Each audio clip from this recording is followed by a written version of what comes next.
우리가 인생을 반성을 해야 돼. 난 정말 잘 살아왔는가?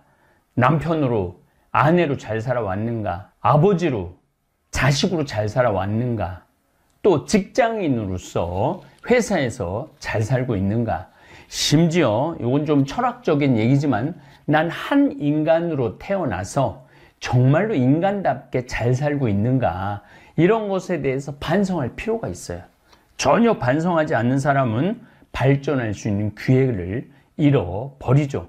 저 역시 천주교 신부로서 잘 살고 있는가? 많은 반성, 지난 코로나 시기 때 많은 반성을 했고, 제가 가장 약한 부분이 술이에요, 술. 그런데 정말 이제 2달 동안 술을 끊었습니다. 술을 끊으니까 너무 좋은 일이 있어요. 아침에 일어나는 게 즐겁고 하루가 생기가 있고, 술 먹을 때는 그냥 하루 종일 피곤에 쩔어 있는데 요즘은 몸에 생기가 나니까 머리가 팍팍 돌아가요. 그리고 내가 잘못했다면, 그게 이제 내 잘못한 걸 알았다면은 용서를 구해야 돼. 남편한테 용서 구하고, 아내한테 용서를 구하고, 자식한테 용서를 구하고, 부모한테 용서를 구해야 됩니다. 인간은 인생을 살아가면서 착한 일만 하고 살아가는 사람, 천사들이 있어요. 그러나 또 악한 일만 골라 하는 악마들도 있습니다. 이렇게 뉴스를 보면은 정말로 선행만 하는 사람들이 있어요.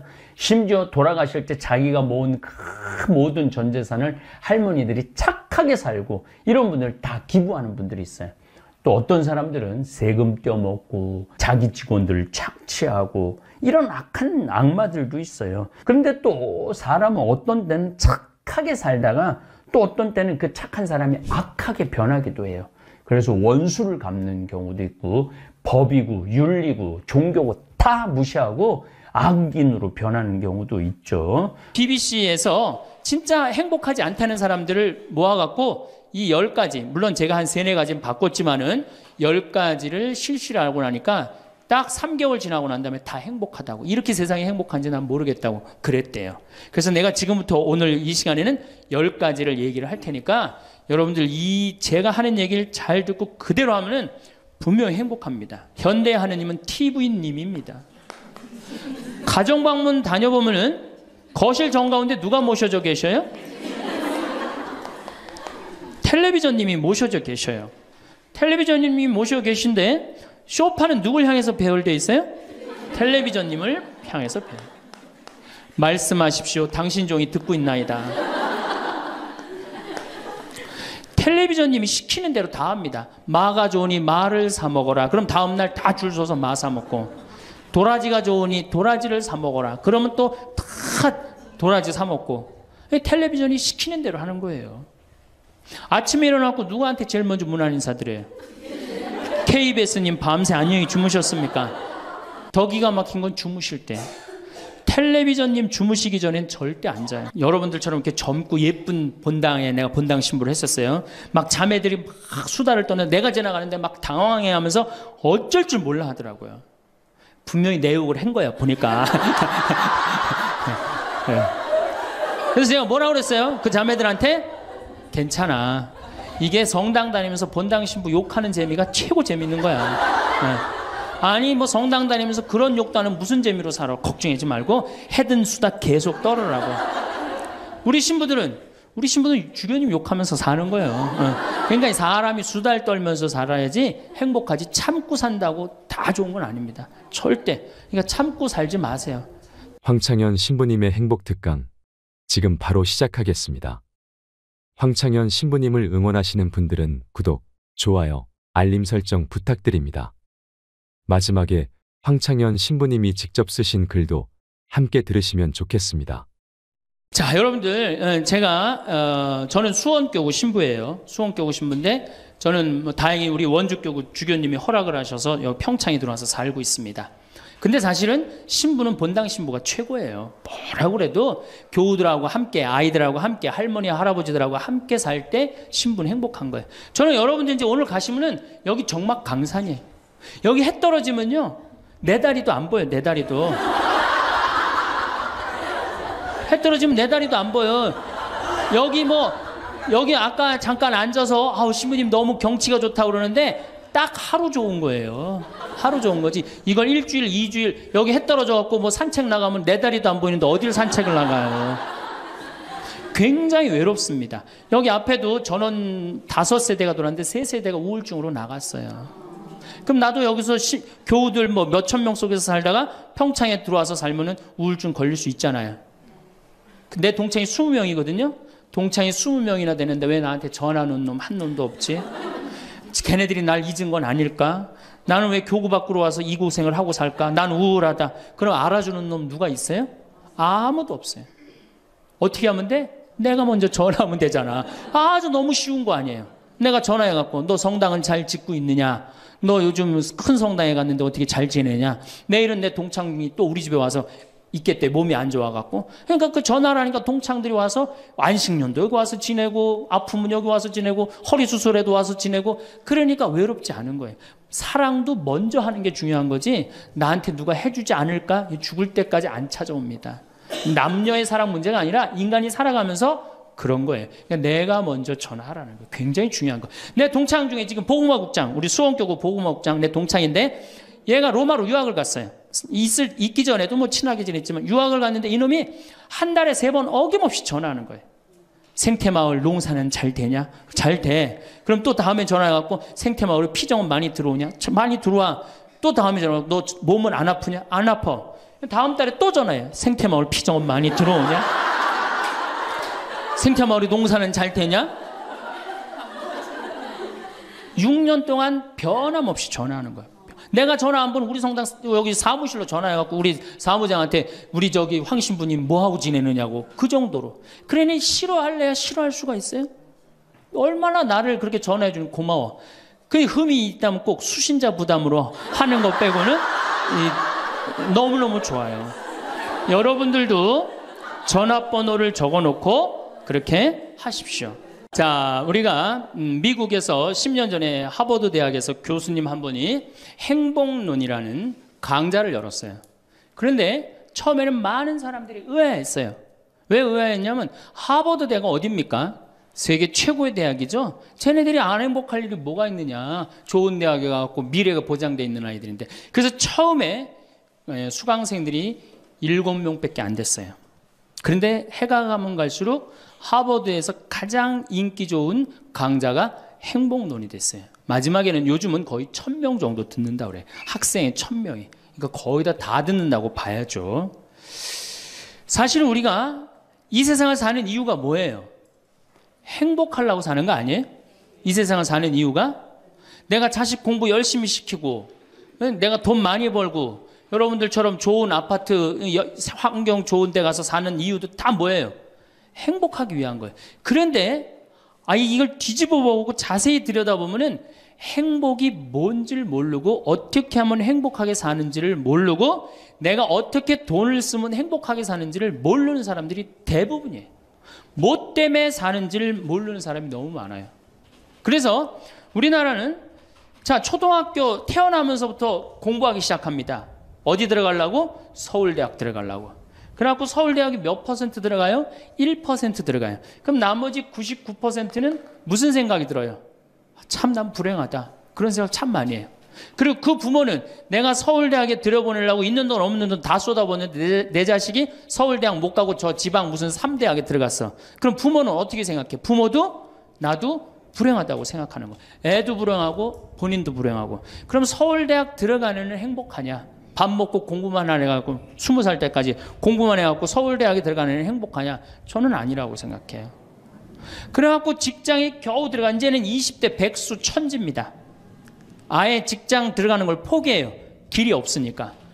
그럼 죽어라고 에너지는 젊은 청춘은 청춘대로 날리고 20대는 공부해갖고 취직도 못하고 그래갖고 결혼해갖고 55세까지 어떻게 합니까? 또 애 교육시켜야지. 또 내가 얼마 전에 그 어느 용인에 있는 유치원에 엄마들한테 이렇게 강의를 이렇게 갔는데 너무너무 그 원장 선생님한테 슬픈 얘기를 들었어요. 그 유치원 애들한테 그 유치원이 제가 보기엔 전국에서 제일 좋은 것 같아요. 마당도 넓고 시설이 너무너무 좋아. 그런데 그 유치원에서 다른 유치원으로 간대요. 영어 때문에. 그 유치원은 영어를 안 가르치니까. 그러니까 그때부터 애들을 괴롭히기 시작하고 본인도 괴로운 거예요. 여기를 보내야 되냐, 저걸 보내야 되느냐. 얼마 전에 여기 저기 뭐야 이 반포 본당에서 여기 와서 피정을 했는데 아주 중국집 유명한 중국집 하는 사장님이 여기 왔어요. 신부님 정말로 그 부모들이 와갖고 애들 스케줄 관리를 해준다는 거예요. 탕수육 하나 시켜놓고. 그러니까 자기가 없는 거야. 오로지 누구한테만 매달려 있는 거야? 자식한테만 매달려 있는 거야. 그러니까 55세까지 했는데 서울대학은커녕 무슨 제3대학에 들었어. 본인도 불행해. 그리고 이제 이러고 딱 죽으면 좋은데 이게 죽지도 않네. 100살이 될 때까지. 그러니까 우리는 다 불행한 거예요. 그래서 우리나라가 178개 국가 중에 행복 지수가 102등이야. 거의 꼴등이에요, 꼴등. 이렇게 잘 먹고 잘 살면서도 안 행복하다고 그러는 게 슬프지 않아요? 그래서 지금부터 제가 영국 BBC에서 진짜 행복하지 않다는 사람들을 모아갖고 이 10가지, 물론 제가 한 3, 4가지는 바꿨지만은 10가지를 실시를 하고 나니까 딱 3개월 지나고 난 다음에 다 행복하다고. 이렇게 세상이 행복한지 난 모르겠다고 그랬대요. 그래서 내가 지금부터 오늘 이 시간에는 10가지를 얘기를 할 테니까 여러분들 제가 하는 얘기를 잘 듣고 그대로 하면은 분명히 행복합니다. 왜냐하면 내가 행복하니까. 첫 번째, 운동해라. 행복의 첫 번째 조건은 건강입니다. 몸이 아프면요, 아무것도 할 수 없어요. 몸이 아픈 건 뭐든지 귀찮습니다. 몸이 아프면 자신감도 없습니다. 몸이 아프면은 돈도 빠져나갑니다. 그러니까 내가 행복하려고 그러면 제일 먼저 뭐 하면 돼요? 운동하면 돼요. 그래서 30분 정도, 일주일에 3번 정도 몸 안에 산소를 충분히 공급해 줘야 돼. 몸 안에 산소를. 그러면은 모든 기관이 다 좋아져요. 산소 공급해 주는 제일 좋은 방법은 뭐예요? 걷는 거, 산에 가는 거. 그리고 뭐 그것도 여의치 않으면 여러분들 스트레칭 하는 거. 그리고 내가 조금 돈이 있다. 수영장 가는 거. 수영장 가는 거 참 좋아요. 벤자민 플랭클린이라는 사람이 미국의 독립 선언문을 기초한 분이에요. 이분이 뭐라고 그러냐면 여러분들 잘 아는 유명한 얘기입니다. 재산을 잃으면 조금 잃은 거고 명예를 잃으면 반을 잃은 거고 건강을 잃으면 다 잃었다 그랬어요. 건강을 잃으면 다 잃은 거예요. 저도 원래 관절염이 있었어요. 그래갖고 내 동창들이 나보고 40살 네가 넘어서 살면은 이별여행 가준다고 그랬어요. 세계 이별여행. 그때까지 못 살 것 같았거든. 그리고 내가 보좌 신부 때도 교우들이 나한테 그랬어요. 아, 신부님 곧 쓰러져서 죽을 것 같아요. 그랬어요. 정말로 그렇게 건강이 안 좋았어요. 근데 제가 수영을 하면서부터 건강해지기 시작해서 수영하면서 지금 수영장 25m 풀 40밖에 한 번도 안 쉬고 돕니다. 한 번도 안 쉬고. 그거 어려운 거 아니에요. 조금만 여러분들 투자하면은. 그걸 이제 그런 이 건강에 자신이 생기니까 요즘은 뭐를 해요? 스킨스쿠버 다이빙을 합니다. 이게 지구상에 여러분들이 보는 건 30%예요. 70%는 어디가 있어요?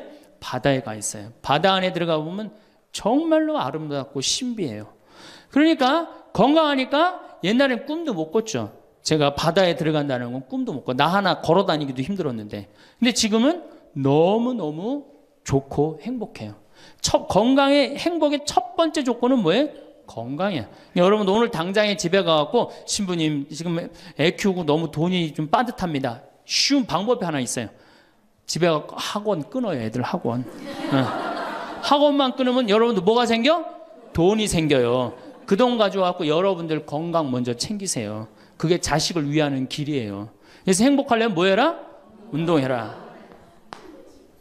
두 번째, 감사해라. 이거 참 우리가 못하는 것 중에 하나예요. 하루에 5가지씩 감사라는 거예요. 하루에 5가지씩.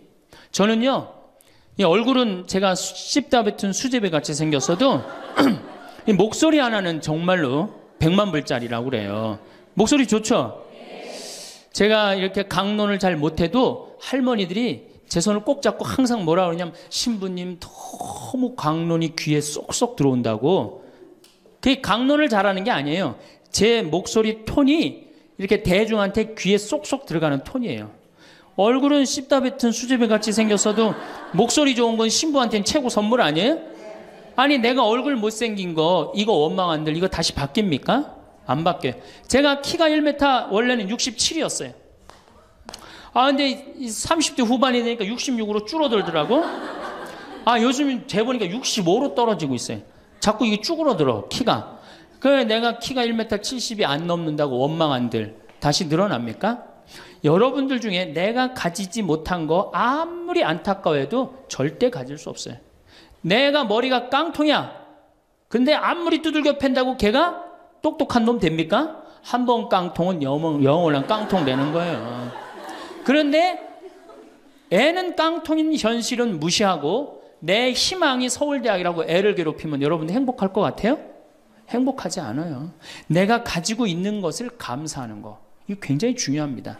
제가 군대 가기 전에 우리나라를 한 바퀴 여행을 해야 되겠다. 그리고 청량리에서 기차를 타고 강릉 앞바다에 딱 도착을 했는데 새벽에 태양이 뜨는데요.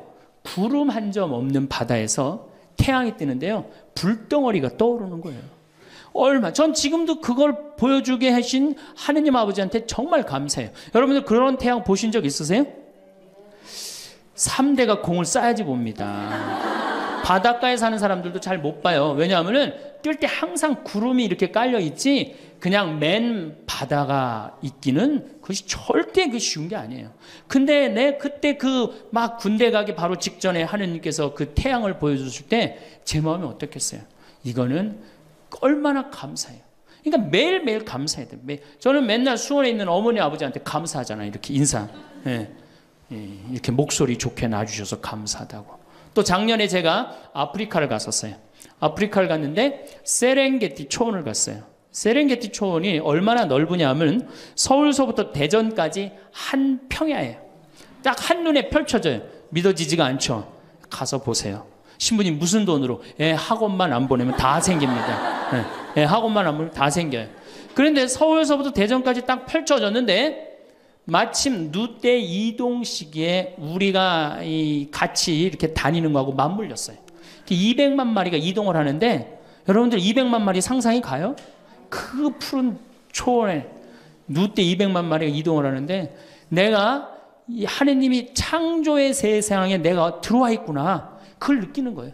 감사하는 거예요. 그리고 우리 인생 돌아보면요. 억울한 거 분한 것만 생각하면 여러분들 도움 돼요? 우리가 습관을 잘못 길렀어요. 우리 할머니들 나하고 대화 꼭 해보면은 내가 지난번 강의 때도 말씀드렸지만 뭐 신부님 내 말 좀 들어보세요. 그럼 꼭 대동아 전쟁부터 참 억울하고 분한 것만 다 나열한단 말이야. 그럼 그 인생 행복하겠어요? 인생 돌아봐서 즐거웠던 거, 행복했던 거. 여러분들 아이가 첫 걸음 뛰었을 때 행복했어요? 안 행복했어요? 그때 막 흥분됐죠? 그렇게 행복했던 순간은 다 까먹고 억울하고 분한 것만 그대로 차곡차곡 쌓아놓으면 그 사람이 행복할 것 같아요? 내 아이가 처음으로 엄마라고 그랬을 때 행복했어요? 안 행복했어요? 그럼 그것만 생각하라는 거예요. 지난 과거를 돌아볼 때 즐거웠던 거, 행복했던 추억만 마음에 자꾸 쌓일 때 내 마음이 이뻐지는 거. 우리 성가에도 내 마음은 주님께서 가꾸시는 작은 정원이라는 노래도 있잖아요. 근데 그놈의 정원이 그냥 가시반 뭐 그냥 미움, 분노, 증오만 꽉 차 있다면 그 밭이 행복한 정원이 되겠어요? 정원이 안 됩니다. 여러분들 아파트 입주했을 때 동백지구에 행복했어요? 안 행복했어요? 행복했죠. 그 앞뒤로 산이 다 있고 얼마나 좋아요. 그렇죠? 그런 것만 하란 말이에요. 자식이 깡통인 거 막 거기에만 매달려 있고 그러지 말고. 그래서 5가지 감사를 드리려는 거예요. 우리는 감사드릴 이유가 얼마나 많아요. 여러분들 나무는 한번 저 자리에 딱 심어지면은 100년이고 1000년이고 움직일 수 있어요? 없어요? 근데 우리는 움직여갖고 지금 경기도 이 강원도까지 와갖고 여러분들 맑은 공기, 이 꽃 가득한데 여러분들 산책하는 거 보니까 꽃 속에서 꽃이 산책하는 것 같아. 너무 보기 좋더라고. 얼마나 좋아요. 물고기는 물 속에서만 살 수 있어요. 그렇죠? 근데 우리는 하늘도 날고 땅도 걷고 바다도 들어가고 인간으로 태어난 게 얼마나 풍요로워요. 인간은 굉장히 풍요로운 존재예요. 생명력에 있어서. 그 풍요로움을 내가 마음껏 누리고 느끼고 살아가는 사람이 있는가 하면은 뒷방에 처박혀갖고 원망하고 분노하고 저주하는 사람, 그리고 살아가는 사람이 있어요. 여러분 어느 걸 선택하시겠어요? 먼저 거를 선택하시는 게 굉장히 중요해요. 그래서 항상 감사해라. 3번째, 대화해라. 이게 100년 살 사람들의 숙제 중에 숙제입니다. 대화가. 왜냐하면 이게 30년 공자님 시대엔 평균 연령이 38세였어요. 대화할 시간이 어디 있어요. 애 놓고 애 키우고 그러다 죽기 바쁜데. 근데 지금 애가 다 직장에 다니고 손자 손녀까지 낳는데도 내가 죽어야 안 죽어요. 그러면 그 많은 시간 뭐 하고 살 거예요? 그 많은 시간 대화하고 살아야 돼. 나하고 영적으로 맞는 사람하고 이야기하는 거 굉장히 중요합니다. 영적으로 맞는 사람이랑 대화하는 거. 나는 우리 신부들하고 대화하는 거 참 좋아하는데, 나는 우리 그 동기 신부들도 뭐 친한 편이지만은 우리 선배들하고도 많이 친해요. 내가 아주 좋아하는 신부 베드로 신부가 작년에 나하고 북유럽을 여행을 가기로 했는데, 이 신부가 몸이 아파갖고 다시 복귀를 해. 그러니까 이제 다시 본당 신부로 발령을 받아서 이렇게 일반 여행을 가기 싫고 성지순례를 가고 싶었나 봐요. 나하고 약속을 깨고 저는 혼자 북유럽을 가고, 이 신부는 메주고리를 갔다 왔어요. 메주고리를 갔다 왔는데, 내가 이제 교구청 강의 나가거나 교구에 강의 나갈 일이 있으면 그 집에서 잠을 잘 자요. 이제 그 성지순례 갔다 오고 난 다음에 그 집에서 잠을 자는데, 그 신부가 미안했는지 성지순례 갔다 온 이야기를 해주는 거예요. 메주고리는 40년 동안 성모님이 4명한테 매일 발현한대요. 한 명한테는 부활 때, 성탄 때, 또 한 명한테는 8월 10 매달 15일에 이렇게 발현을 한대요. 그곳에 이제 갔는데 거기서 신부님을 한 분 만나셨대요. 어떤 신부님을 만났느냐 하면은 이탈리아 신부님인데 시실리 본당 신부님을 만났대요. 근데 이 신부님은 굉장히 나이가 굉장히 80이 다 된 할아버지래요. 근데 이 할아버지가 신앙의 여정이 특별했던 거야.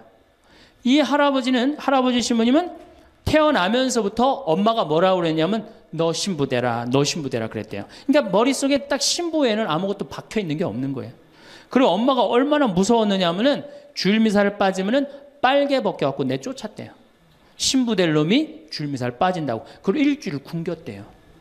그러니까 한 번도 다른 걸 생각해 본 적이 없는 거, 무서워갖고 엄마가. 그리고 자기는 신부가 팔자인 줄 아는 거예요. 그래갖고 신부가 됐으니 뭐가 행복해?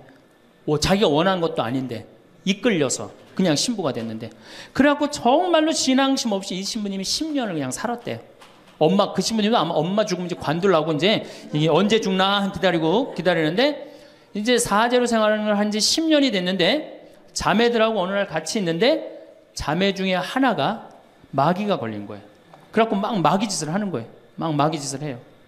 그래갖고 주위의 자매님들이, 그땐 1950년대니까 구마기도 함부로 못했거든요. 신부만 할 수 있었어요. 신부님 빨리 하셔라. 난 못한다. 왜 못하시냐? 사실은 내가 신앙심이 없어갖고 이렇게 안수기도를, 마귀를 쫓는다고 안수기도를 하면은 그 마귀가 금방 내가 신앙이 없는지 알아볼 거다. 그래서 나한테 들어올까봐 나 무서워서 난 못한다. 그래도 신부님밖에 없는데 어떻게 하시냐? 신부님이 하셔라.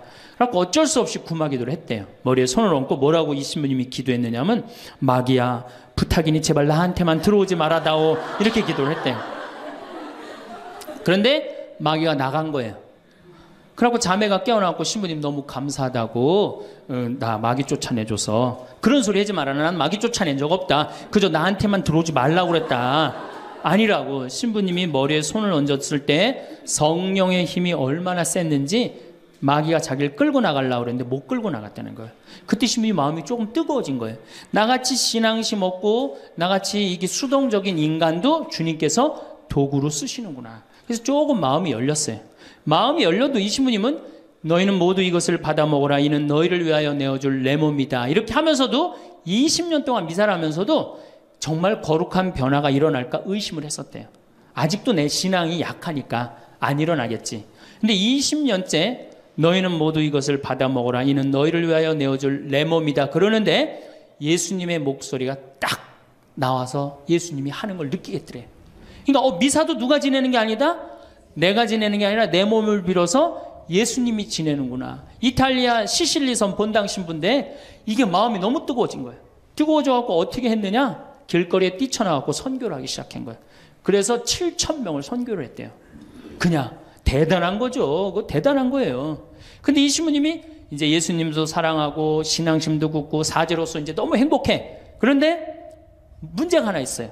어떤 문제가 있냐면 자기 엄마가 너무너무 무서웠기 때문에 예수님 엄마도 무섭다고 생각을 한 거예요. 그래서 평생 성모님한테 한 번도 의지를 한 적이 없는 거예요.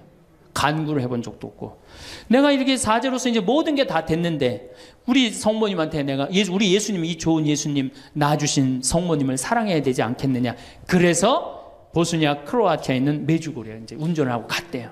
갔는데 성모 발연동산에 딱 도착을 했는데 성모님이 그 발연동산에 느껴지는 품이 성모님이 나를 평생 이 품에서 내가 성모님 품에서 이제까지 보호받아 왔구나를 그냥 느끼겠더래요. 그냥 이 신부님이 너무너무 행복한 거지. 그래서 매년 그 메주고리에 와갖고 세계에서 오는 신부들한테 자기 신앙을 고백을 하는 거예요. 나는 이렇게 사제로 평생 살면서 이런 은총을 받았다. 그걸 이제 우리 베드로 신부가 듣고 와서 나한테 얘기를 해주는데 한 새벽 한 3시간을 얘기를 해주는데 그 시간이 너무너무 은혜로운 거예요. 얼마나 그런 영적으로 통하는 사람이 있으면은 행복해요. 그렇죠? 여러분들, 그래서 여러분들 이제 대화가 뭐 요새 무슨 프로에 대화가 필요해 그런 것도 있다며요. 대화가 꼭 필요해요. 여러분들이 여러분을 영적으로 이끌어줄 스승이 필요해요.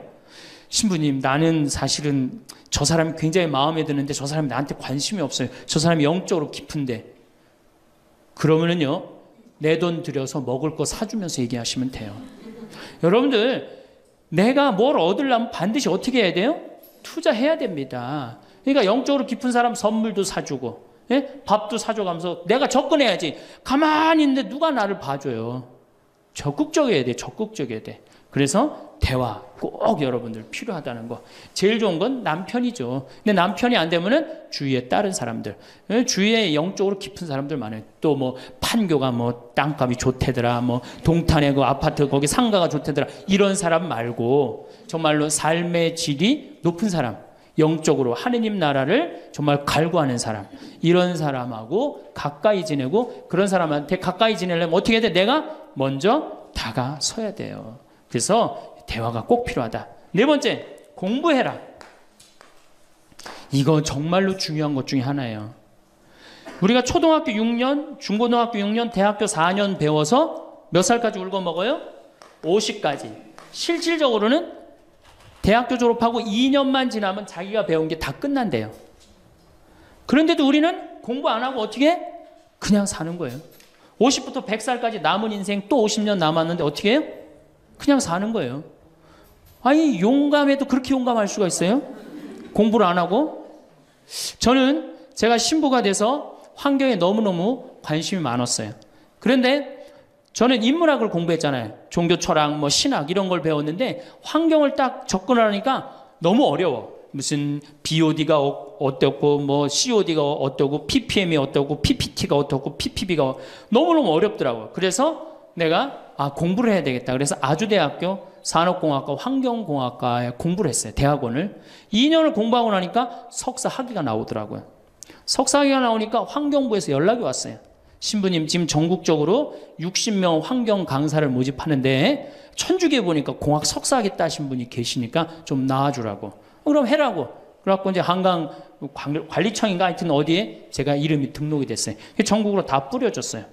그런데 천주교 교우들이 교육을 담당하면 다 날 부르는 거. 환경 교육을 담당하면. 전라도 고구미라면서 저를 불러요. 일반 주부대학에서. 고구미 어디냐 그랬더니 일단 비행기를 타라고 그러더라고. 광주행 비행기를. 광주행 비행기를 탔어요. 여러분 고구미 어딘지 아세요? 여러분들도 모르죠? 광주행 비행기를 탔어요. 비행기를 탔더니 이제 자가용이 날 데리러 나왔어요. 자가용을 타고 나주를 지나고 영암을 지나고 무슨 완도 있는 데까지 갔어요. 이제 다 왔나 보랬더니 전화를 끄랬더니 배 띄우라고 막 전화를 하더라고요. 배를 띄워갖고 배를 타고 섬으로 건너갖고 거기서 또 차를 타고 30분 정도 들어가니까 전라도 고금도라는 데예요. 우리나라 맨 끄트머리. 얼마나 좋아. 전국에 다니면서 강의해서 좋아. 그분들 천주교 신부 한 번도 본 적이 없잖아요. 신부가 와서 환경 강의하니까 선교해서 좋아. 강서료 받아서 좋아. 또 거기 멸치가 주산지라고 멸치 선물 받아서 좋아. 공부하면요, 여러분들 할 일이 너무너무 많고 인생이 너무너무 다이나믹한 인생이 기다려져요. 호스피스를 배워도 되고, 무슨 공예를 배워도 되고, 자수를 배워도 되고, 수지침을 배워도 되고, 도자기를 배워도 되고, 플룻을 배워도 되고. 남은 인생이 50년이란 말이에요. 50년. 여러분도 50년이 짧아요? 앞으로? 그런데 공부 안 하고 그냥 버티고 그냥 살 거예요? 이제 공부하셔야 돼요. 공부를 하셔야만이 여러분들의 인생이 행복해집니다. 다섯 번째, TV 시청을 반으로 줄여라. 이게 이제 문제 중에 문제예요. 제가 전전 시간에도 TV에 대한 얘기를 했지만 현대의 하느님이 누구예요? 저는 십자가에 계신 예수님이 하느님이라고 생각 안 해요. 현대의 하느님은 TV님입니다. 가정방문 다녀보면은 거실 정가운데 누가 모셔져 계셔요? 텔레비전님이 모셔져 계셔요. 텔레비전님이 모셔 계신데 소파는 누굴 향해서 배열되어 있어요? 텔레비전님을 향해서 배열. 말씀하십시오. 당신 종이 듣고 있나이다. 텔레비전님이 시키는 대로 다 합니다. 마가 좋으니 마를 사 먹어라. 그럼 다음날 다 줄 서서 마 사 먹고, 도라지가 좋으니 도라지를 사 먹어라. 그러면 또 다 도라지 사 먹고. 텔레비전이 시키는 대로 하는 거예요. 아침에 일어나고 누구한테 제일 먼저 문안 인사드려요? KBS님 밤새 안녕히 주무셨습니까? 사실 평화방송에 인사하는 경우들은 좀 나아요. 그래도 아침에 아침 미사도 하고 그 새벽에 성모님 강의도 나오고 묵주기도도 나오고 그러잖아. 근데 꼭 KBS님 밤새 주무셨습니까? 더 기가 막힌 건 주무실 때. 텔레비전님 주무시기 전엔 절대 안 자요. 텔레비전님이 주무셔야지 어떻게? 나도 오늘 일과가 끝났구나 이러고 잔단 말이야. 이러니 머릿속에 뭐가 들어있겠어? 아무것도 들어있는 거 없는 거죠. 머릿속에 책을 읽어야 될 거 아니야. 책을. 우리나라 사람들처럼 책 안 읽는 사람 없어요. 10명 중에 4명이 1년에 한 권도 안 읽는데요. 이 중에도 한 권도 안 읽는 사람들 많을 거예요. 심각한 겁니다. 예. 저한테 그래요. 신부님 그렇게 매일 강의하면서 여기 농사 지면서 토담집 지면서 언제 그렇게 농사꾼 신부 유럽에 가다라는 책도 쓰셨고 이번에 환경 에세이 어디로 가야 하는 책도 쓰셨느냐고. 텔레비전만 안 보면 그 시간 충분해요. 여러분들 하루에 3, 4시간씩 무슨 일 집중해서 한 6개월 하면은 무슨 일 만들어내지 않겠어요? 얼마나 우리가 텔레비전 하늘만큼 땅만큼 끝나고 무슨 재미로 사나 했더니 미우나 고우나라네. 미우나 고우나 오늘 끝나면 이제 또 무슨 재미로 또 살아요? 또 다른 거예요. 엄마가 뿔났다 이거 봐요. 보고 살아요? 여러분들 텔레비전은요 좀 미안한 얘기지만 구조가 똑같아요. 부잣집 아들 가난한 집 딸, 아니면 부잣집 딸 가난한 집 아들, 이룰 수 없는 사랑에 못된 시어머니. 예? 그렇죠? 그게 매년 똑같이 반복되고 똑같은 내용이에요. 그거를 10년 동안 그 앞에서 시간을 보낸다고 생각해 보세요. 아깝지 않아요? 그 시간에 해야 될 일이 얼마나 많은데, 대화도 해야 되고 운동도 해야 되고 감사도 해야 되고 공부도 해야 되는데 이걸 전부 다 어디다 갖다 쏟아부어? 텔레비전에 갖다 쏟아부어요. 그리고 여러분 텔레비전을 보면 볼수록 어떤 의식이 늘 것 같아요? 패배의식이 늘어납니다. 텔레비전을 보면 볼수록 마음의 갈등이 일어나요. 제가 유럽의 가정에 초대를 받아서 이렇게 가보면요 거실에 텔레비전 있는 집 하나도 없어요. 소파는 다 어떻게 서로 마주보게 배열되게 돼 있어요. 근데 우리나라는 완전히 텔레비전에 완전히 미쳐 있어요. 그러니까 이 두 개만 치면 여러분은 행복합니다. 자식하고 텔레비전만 치시면은 여러분들은 행복할 수 있어요. 여섯 번째, 신앙생활을 해라. 자, 우리가 현대를 살아가면서 정말로 우리가 인간이 정말 최고로 잘난 것 같고 요즘 과학기술을 보면 정말 못하는 게 없는 것 같잖아요. 근데 왜 석유값이 뛰고 왜 굶어 죽는 나라가 37개국이 생기고 그래요? 이건 하느님을 잃어버렸기 때문이에요. 하느님의 진리에 따라 인간이 살지 않으면 인간은 원하지 않는 방향으로 갑니다. 하느님께서 원하지 않는 방향뿐만 아니고 인간 본성이 원하지 않는 방향으로 가요. 저는 여기서 살면서 이 산을 보면서 강을 보면서 항상 하느님한테 감사해요. 저 하느님 너무너무 감사합니다. 이렇게 맑은 공기 주셔서 감사합니다. 이 아름다운 세상 주셔서 감사합니다. 감사하다 보면 우리가 조금 뭐라 그럴까요? 겸손해져요. 근데 이게 다 자기 것인 줄 알고 막 파괴하기 시작하면요 자연이 파괴되면 결국 누가 파괴돼요? 인간이 파괴되는 거예요. 그러니까 우리가 하느님께 가까이 가면은 자연도 일치가 되는데 하느님으로부터 멀어지면 멀어질수록 자연도 파괴되는 거예요. 그래서 여러분들 신앙생활 하십시오. 아까 제가 천주교 조금 욕을 했는데 그래도 천주교 괜찮아요.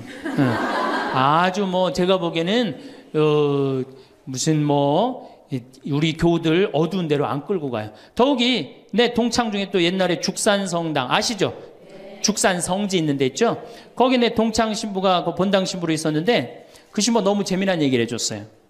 아니 옆에 30년 동안 개신교 다니던 할머니가 어느 날 개종을 했대요. 성당으로. 똑같이 열심히 나오더래요. 교회 나가는 것만큼 훨씬. 근데 이 할머니가 다리가 부러진 거예요. 그래갖고 택시 타고 또 계속 나오는 거예요. 그래서 본당 신부가 그랬대요. 할머니 이렇게 맨날 택시 타고 나오고 그러니까 그러지 말고 내가 봉송 잘 테니까 이 아픈 동안은 나오지 말아라. 돈 들여서. 그랬더니 이 할머니가 하시는 말씀이 신부님 괜찮아요. 그래도 이 성당 다녀보니까 저 교회 다닐 때보다 여기 성당 다니는 게 훨씬 싸게 먹히니까 걱정하지 말라고. 여러분들 그래도 이 천주교 제일 싸게 먹혀요. 싸게 먹히지 괴롭히지 않지 딴 길로 안 끌고 가지. 정말 하느님께 우리가 의지하고 산다는 거 이거 굉장히 우리 나를 위해서 좋은 거예요. 또 우리가 이 세상 사는 목적이 뭐냐면 내 영혼 구원이에요. 나중에 이제 기회 있으면 제가 한 번 더 말씀을 드릴 텐데 죽어서 영혼의 세계는 반드시 있습니다. 그 영혼의 구원을 위해서 우리가 간구해야 돼요. 그래서 신앙생활은 행복을 위해서 가장 기초 중에 기초라는 거. 7번째, 웃어라. 이게 웃는 게요. 우리가 행복으로 가는 길에 최고의 지름길이에요. 웃는 게. 그런데 우리나라 사람들이 잘 안 웃어요. 얼마나 안 웃느냐면 내가 이제 이렇게 도시에 나가고 엘리베이터를 타요. 엘리베이터를 타면은 얼굴 모르는 형제가 이렇게 눈이 마주쳐도 제가 웃어줘요. 빵긋 웃어주면은 저쪽에서 같이 싹 미소를 줘주면 참 좋을 텐데 저쪽에 있는 남자가 딱 내가 빵긋 웃어주면 어떻게 하냐면은 내가 저놈을 어디서 봤더라 이러는 표정으로 날 쳐다보는 거예요. 근데 여러분들 유럽을 가고 제가 미국을 가고 아프리카를 가고 파푸아 뉴기니를 가고 인도를 가도 눈 마주쳐서 제가 웃어주면 다 웃어줘요. 근데 절대 안 웃는 나라가 우리나라예요. 얼굴 모르는 사람 이렇게 마주쳐서 웃으면요. 심지어는 여기 우리 생태마을을 찾아오는 사람도 제가 웃어줘도 안 웃어요. 그만큼 경직되어 있는 거예요. 여러분들이 간지러움을 태우고 수술한 사람이랑 마취를 하고 수술한 사람이랑 깨어날 때 누가 덜 아플 것 같아요? 놀랍게도 간지러움을 태우고 수술한 사람이 덜 아프다는 거예요. 웃는 게 우리한테 그만큼 좋은 거예요. 근데 이게 이제 50대 된 여인한테 이제 저 여인이 인생을 어떻게 살았느냐 안 살았냐가 딱 보여요. 50대 된 여인이 막 항상 웃고 그런 얼굴은요. 50대 되면 얼굴 오똑하고 눈 이거 다 똑같아. 얼굴이 그 얼굴을 다. 그런데 늘 웃고 살아온 자매는요. 참 예뻐요. 편안해 보이고. 주름이 한 560개 정도 이렇게 탁 하면서 얼굴이 굉장히 편안해져요. 근데 이게 안 웃은 여자는 주름이 17개밖에 안 생긴대요. 그러니까 560개면 자갈자갈자갈하니 이쁜데 부담스럽지 않은데 17개면 얼마나 부담스러워요. 이마에 칼자국 나인 것 같이 쫙 굵은 주름 여기 쫙. 이 사람은요 웃어도 무서워요. 예, 웃어도 무서워요. 그러니까 여러분도 웃으면서 사세요. 제가 보통 강의를 이렇게 다니면 일반 주부대학 이렇게 강의를 달 때는 아해모 어해줘요. 얼마나 잘 웃는지 몰라요. 근데 내가 일반 공무원들 이렇게 강의를 갈 때가 있어요. 특히 무슨 이렇게 과장들 이런 그런 분들 한 번은 한 200명을 강의를 했는데 죽는 줄 알았어 내가. 2시간 내내 한 번도 안 웃는 거예요. 내 강의를 듣고. 그런데 여러분들 남녀 수명의 차이가요 6년이 납니다. 6년이. 여성이 83세, 남성이 76세. 이제 6년, 7년이 나요. 전 그 원인이 어딨나 가만히 생각해 보더니 여자는 참 잘 웃어요. 깔깔거리면 자기네들끼리. 남자는 직장에 가도 안 웃고 집에 와도 안 웃고 그러니까 빨리 죽는 거야.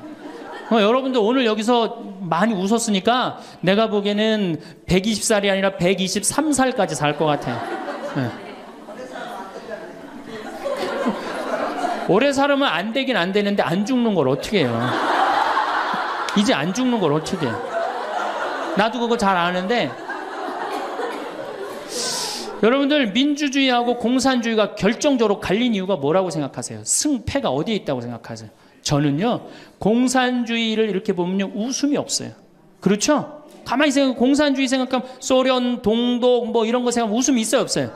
없죠? 그런데 민주주의 생각하면 유머가 있고 웃음이 있고 영화를 봐도 즐거운 영화만 있잖아요. 공산주의는 막 딱딱하고 결국은 그래서 망한 거예요. 인간은요, 웃느냐 웃지 않느냐에 따라서 행복이 결정됩니다. 여러분들이 늘 웃고 산다, 그럼 여러분들은 행복의 길로 가는 거예요. 여러분들도 인상 쓰고 산다, 그럼 여러분 불행의 길로 가는 거예요. 그러니까 웃어야 돼. 또 웃는 사람한테 매력을 느낀다는 거예요. 웃는 사람한테, 잘 웃는 사람한테 매력이 느끼면 인간관계도 좋아지는 거 아니에요? 아, 내가 재미난 얘기를 했는데 인상 빡 끝날 때까지 남들 다 웃는데 한 사람만 끝까지 안 웃어. 그러면 여러분들 끝까지 안 웃는 사람한테 여러분들 무슨 생각할 것 같아? 저 사람이 다음에 있으면 다시 재밌는 얘기 저 사람 앞에서 안 한다. 그러니까 그 사람하고는 어떻게 되는가? 담이 자꾸 생기는 거예요. 담이 자꾸. 그러니까 어떻게 해야 돼요, 여러분들? 웃으세요. 그리고 유머를 많이 배워두는 것도 좋아요. 오늘 저한테 강의 들은 거 이거 잘 외웠다가 가서 얘기해주고, 또 제 테이프에 나오는 거 잘 들었다가 얘기해주면은, 아유, 어서 그렇게 재미난 얘기를 해서 또 얘기 좀 해줘봐. 그러면서 사람이 사는 거예요. 사람은요, 수다를 떨면서 살아야 돼. 수다. 제가 한번 본당 신부 때 여러분들처럼 이렇게 젊고 예쁜 본당에 내가 본당 신부를 했었어요. 막 자매들이 막 수다를 떠는, 내가 지나가는데 막 당황해 하면서 어쩔 줄 몰라 하더라고요. 분명히 내 욕을 한 거야, 보니까. 네. 그래서 제가 뭐라고 그랬어요? 그 자매들한테? 괜찮아. 이게 성당 다니면서 본당 신부 욕하는 재미가 최고 재밌는 거야. 네. 아니, 뭐 성당 다니면서 그런 욕도 하는 무슨 재미로 살아. 걱정하지 말고 해든 수다 계속 떨으라고. 우리 신부들은 주변님 욕하면서 사는 거예요. 그러니까 사람이 수다를 떨면서 살아야지 행복하지, 참고 산다고 다 좋은 건 아닙니다. 절대. 그러니까 참고 살지 마세요.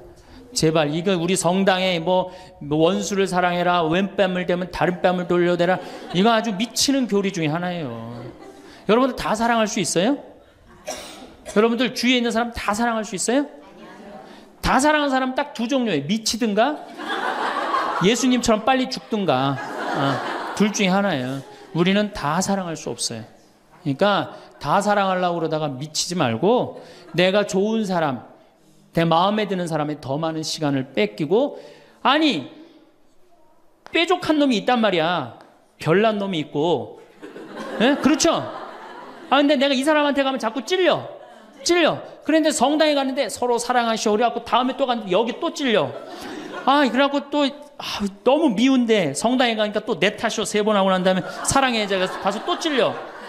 갈 때마다 찔려. 그래갖고 내 마음이 상처투성이야. 근데 아들이 학교 갔다, 엄마 나 학교 다녀왔어. 그래, 집에 엄마 왜 그래? 말 시키지 마, 나 승질나.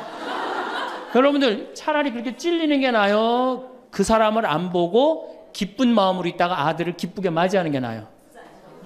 이 사람 안 만나도 여러분들 인생 안 망가져요. 이 사람 안 만나도 억지로 가서 그 찔리지 마시고, 안 만나면 시간이 지나면 이 사람 이뻐져요.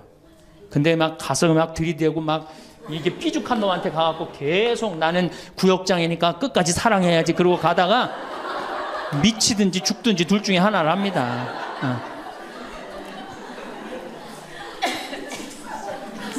8번째, 전화해라. 자, 여러분들, 제가 저는 수원교구 신부예요. 수원교구 신부인데, 저는 뭐 다행히 우리 원주교구 주교님이 허락을 하셔서 여기 평창에 들어와서 살고 있습니다.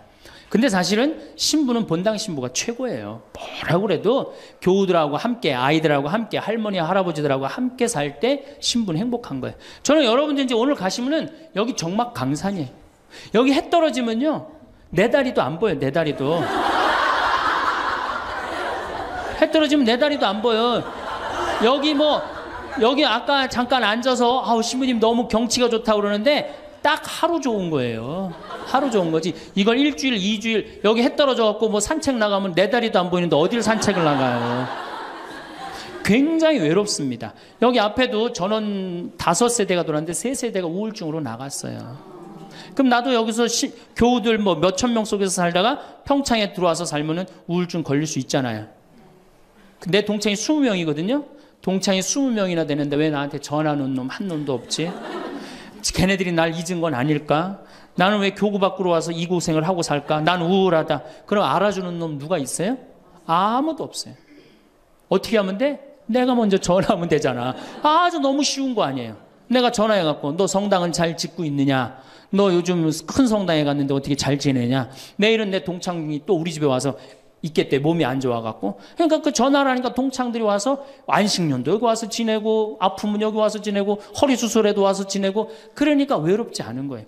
사랑도 먼저 하는 게 중요한 거지 나한테 누가 해주지 않을까? 죽을 때까지 안 찾아옵니다.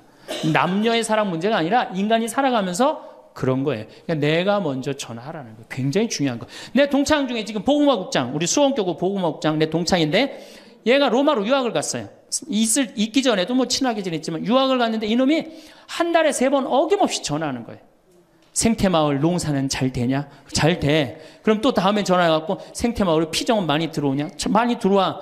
또 다음에 전화하고 너 몸은 안 아프냐? 안 아파. 다음 달에 또 전화해요. 생태마을 피정은 많이 들어오냐? 생태마을에 농사는 잘 되냐? 6년 동안 변함없이 전화하는 거예요. 내가 전화 한 번 우리 성당 여기 사무실로 전화해갖고 우리 사무장한테 우리 저기 황 신부님 뭐하고 지내느냐고 그 정도로. 그러니 싫어할래야 싫어할 수가 있어요? 얼마나 나를 그렇게 전화해주는 고마워. 그 흠이 있다면 꼭 수신자 부담으로 하는 것 빼고는 너무너무 좋아요. 여러분들도 전화번호를 적어놓고 그렇게 하십시오. 9번째, 시간이 없으니까. 자, 자기 자신을 사랑해라. 자기 자신을 사랑하지 않는 사람은 어느 누구도 사랑할 수 없어요. 자기 자신을 사랑하지 않는 사람은. 근데 이게 50대 된 아줌마들을 보면 다 쌈순이야, 쌈순이. 자식 보면 자식 보고 싸워요. 내가 너한테 해준 게 얼만데 서울대학도 못 가고 저 지방대학 가고 자취비 무슨 뭐 등록비 이런 거 내 속을 새기냐 그러고 아들 보면 싸워요. 누워갖고 그냥 빈둥빈둥 거리면 이 왼수 같은 놈만 나가 돼지라 그러고 남편 보면은 남편 보고 싸워요. 당신 나한테 시집 와갖고 나한테 해준 게 뭐 있냐 그러고 내가 눈이 뼈지 시집 오기 전에 내가 그때 눈이 뼈지 저 인간을 믿고 내가 시집을 왔다 그러고 남편 보고 싸워요. 시어머니 보면 시어머니 보고도 싸워. 왜 죽지도 않고 그렇게 나를 이렇게 괴롭히냐고. 왜 쌈순이가 될까요? 우리나라 40, 50대 주부들이 자기가 행복하지 않기 때문이에요. 다 해주면은 이게 자기 도리라고 큰 착각을 합니다. 그런데 시간이 가면 갈수록 상실감을 느껴요. 이젠 본인이 행복하려고 노력하세요. 여기 암 걸린 분들, 마지막에 이제 더 이상 살 수 없는 분들이 나한테 와갖고 면담을 해요. 특별히 자매님들이 나한테 면담을 할 때 울며 불며 통곡하는 얘기가 뭔지 아세요? 왜 다른 사람들한테는 그렇게 최선을 다했는데 왜 나한테 한 번도 맛있는 거 안 먹이고 나한테 좋은 거 한 번도 구경 안 시켜주고 왜 한 번도 나한테 못 해줬느냐고. 그런데 이제 죽으니 너무너무 나 자신이 불쌍하고 나 자신이 너무너무 억울하다는 거예요. 여러분들이 이제 자신을 위해서 쓰세요. 신부님 돈이 어디 있어요? 애 학원만 안 보내면 돼요. 또 대학 다니는 자식 있으면 어떻게 당장 오늘 집에 가고 휴학시켜요. 니네가 벌으라고. 우리나라처럼 이렇게 자식한테 끝까지 대주는 나라는 아무 나라도 없어요. 미국은 졸업하고 30년 동안 대학 학비를 갚습니다. 다 자기가 갚아요. 우리나라처럼 결혼할 때까지 다 대주는 나라는 아무도 없어요. 그런데도 부모 자식 지간이 가장 안 찾아가는 나라가 우리나라가 1등이에요. 사랑이 제대로 안 된 거죠. 제대로 된 사랑을 안 하는 거죠. 나도 본당 신부로 이렇게 있으면서 냉면을 먹고 싶어. 그럼 총회장이 사줄래나 부회장이 사줄래나 성모회장이 사줄래나 안 기다립니다. 냉면 먹고 싶으면 어떻게? 내가 가서 사 먹어요. 내가 냉면 먹고 싶은지 누가 알아? 내가 가서 사 먹으면 되지. 그러니까 아무도 못 얻어먹어서. 그럼 이제 가을 지나고 나는데 가을 때 강론 때 내가 교우들이 3,000 여기 3,500명이라며 교우가 3,500명 냉면 하나도 못 사 먹었 얻어먹었다. 그럼 교우들이 무슨 생각할 것 같아? 우리 신부님 챙겨주는 사람 하나도 없고 빨리 장가 보내드려야 되겠다. 이런 생각한단 말이에요. 그래서 나는 내가 사 먹어요. 내가 사 먹는 동시에 혼자 사 먹으면 청승 맞잖아요. 회장님들 데려가서 내가 사줘요. 내 돈으로. 신부님 무슨 돈이 있어서? 나 강사료 많으니까 다 사줘요. 근데 우리 천주교 교우들은요 먹고 떨어지는 법이 없어요. 언제 효과가 나타나? 내 영명 죽일 때 다 돌아와요. 그러니까 어떻게? 나도 행복하고 교우들도 행복하고 얼마나 좋아. 자기 자신을 사랑하십시오. 자기 자신을 귀하게 여겨야만이 그런 나를 보고 다른 사람이 행복한 거예요. 엄마가 맨날 인상 쓰고 있으면 자식이 행복하겠어요? 남편이 행복하겠어요? 시어머니가 행복하겠어요? 늘 밝은 모습으로 이렇게 행복하게. 그러니까 여러분들 자신을 사랑하세요. 10번째, 시간이 없으니까 맨 마지막으로는 이웃에게 친절해라. 이게 이제 문제 중에 문제예요. 우리 천주교 교우들이 무겁게 신앙생활 합니다. 십자가의 길도 하고 양심 성찰도 하고 때로는 묵상도 하고 심하게는 관상기도까지 막 어디 다니면서 해요. 근데 실질적으로 그렇게 무겁게 신앙생활 하는 만큼 이웃한테 넉넉하냐? 넉넉하지 않아요. 1,000원 갖고 얼마나 치사하게 구는 줄 아세요? 여러분들 1,000원 가지고 정말 1,000원 때문에 막 갈등하고 괴로워하고 힘들어하고 얼마나 그런 줄 아세요? 여러분들 전철을 탔어요. 마음 편안하게 딱 앉아있는데 갑자기 누가 바구니를 들더니 맹인이 어두운 밤에 캄캄하 이러면 이때부터 갈등하기 시작하는 거야. 이 1,000원을 줄까 말까 이때부터 괴로워하고 얼굴이 빨개졌다 하여졌다. 누가 주래 옆에서? 누가 그런 적도 없는데 내가 100만 원 갖고 괴로워하면 또 이해를 해요. 이건 1,000원 가지고 딸랑 1,000원 가지고 줄까 말까. 그리고 뒷꼭지를 보고 뭐라 그래? 그래도 1,000원을 줄걸. 하느님이 이런 나를 보고 하늘에서 무슨 생각할 것 같아요? 저걸 천당에 데리고 올까 말까. 뭐하러 십자가의 길을 하고 뭐하러 이렇게 심각하게 참회절을 해요? 이런 거 하나도 제대로 못할 거라면은. 재작년에 여기 물폭탄이 터졌어요. 그래갖고 다 잠겼어요, 평창에. 근데 안성에 있는 요셉 양로원, 농아 양로원 할머니들이 전화가 왔어요. 수녀님을 통해서. 신부님 우리가 돕고 싶다는 거예요. 아니 무슨 무료 양로원 있는 할머니들이 돕느냐. 자기네들이 정부에서 나오는 돈이 있대요. 그래서 1,000원씩 고수톱 칠 때 고리도 뜯고 음식물 남기면 1,000원씩 모은 돈이 50만 원을 모아뒀대요. 그래서 여기 우리 형제 중에 조립식에 사는 형제가 집이 다 떠내려갔어요. 그래서 와라. 그랬더니 80만 원을 갖고 왔어. 할머니들이. 한 4, 5분이 말 못하는 할머니들이. 그리고 이불 12채, 전기밥솥 하나. 아니 무료 양론에 사는 할머니도 1년에 한 번씩 돕는다는데 그 살기 좋다는 동백에서 살면서 한 번도 안 도우면은 여러분들 천당 갈 것 같아요? 못 가. 아니 우리가 너무 이웃한테 인색하게 살아요. 내가 시장에 나갔어. 시장에 나갔는데 다리 잘린 분이 이 고무 타이어를 하고 막 음악을 틀고 껌을 이렇게 리어카에 밀고 와. 그러면은 야 천당 갈 공로살 기회가 오는구나. 이런 생각을 해야 되는데 무슨 생각을 해? 제발 내 쪽으로만 오지 마라. 여러분들 교황님이요 뭐라고 그러셨느냐면은 나는 행복했습니다. 여러분들도 행복하십시오. 그리고 가셨죠? 요한 바오로 2세 교황님이. 저는 그 말이 이 세상 어떤 명언보다도 명언이라고 생각해. 인간으로 와서 행복하게 살아야 돼요. 갈 때 행복하게 가야 돼요.